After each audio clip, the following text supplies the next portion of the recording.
நாங்கள் வந்த டெம்போ டிராவலரை தாக்கினார்கள். இதுதான் நடந்த உண்மை.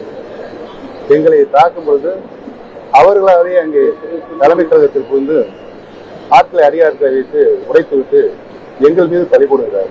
அதிமுகவில் மீண்டும் சேர்க்க முடியாது என திட்டவட்டமாக தெரிவித்த அக்கட்சியின் பொதுச் செயலாளர் எடப்பாடி பழனிசாமிக்கு முன்னாள் முதல்வர் ஓ பன்னீர்செல்வம் பதிலடி கொடுத்துள்ளார். அவர் எப்ப வேணா பேசிட்டே தான் இருக்கிறாரு. அதெல்லாம் சாத்தியமே கிடையாது. பிரிஞ்சதுதான்.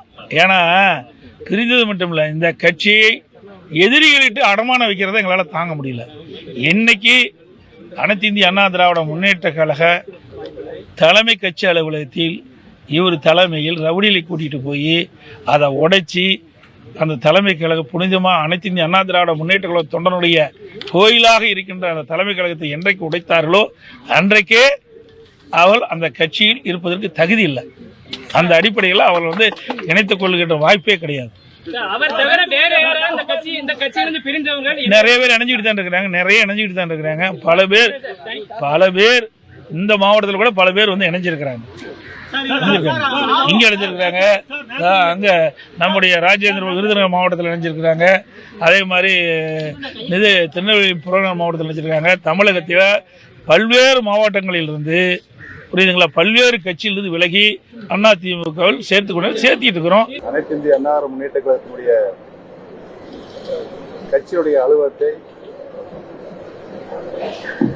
அவர்கள் தவறான ஒரு பொதுக்குழுவை கூட்டியிருந்தார்கள். நாங்கள் தலைமை கழகத்தில் போய் உட்கார்ந்து வரலாம் என்று கிளம்பி வந்தோம். எங்களை வழிமறித்து தலைமை கழகத்திற்கும் இந்தியன் பேங்க்கும் 1 கிலோமீட்டர் தூரம் இருக்கிறது. எங்களை வழிமறித்து 8 மாவட்ட கழக செயலாளர், சென்னையில் இருக்கின்ற 8 மாவட்ட கழக செயலாளர் அங்கே நாங்கள் இந்தியன் பேங்கை நெருங்கின்ற போது நாங்கள் வந்த டெம்போ டிராவலரை தாக்கினார்கள். இதுதான் நடந்த உண்மை. எங்களை தாக்கும் பொழுது அவர்களாவே அங்கே தலைமை கழகத்திற்கு வந்து ஆட்களை அதிகாரத்தை வைத்து உடைத்துவிட்டு எங்கள் மீது பறிபோடுகிறார். இது அனைத்தும் காவல்துறையுடைய இருக்கிறது, பதிவில் இருக்கு. கட்சியில் இல்ல, நான் இணையன்னு சொல்றேன். பிரிந்து கிடக்கிறது அனைத்து இந்திய அண்ணா முன்னேற்ற கழகத்துடைய சக்திகள் இணைய வேண்டும். இணைந்தால்தான் வெற்றி பெற முடியும் என்ற சூழ்நிலை உருவாகும்.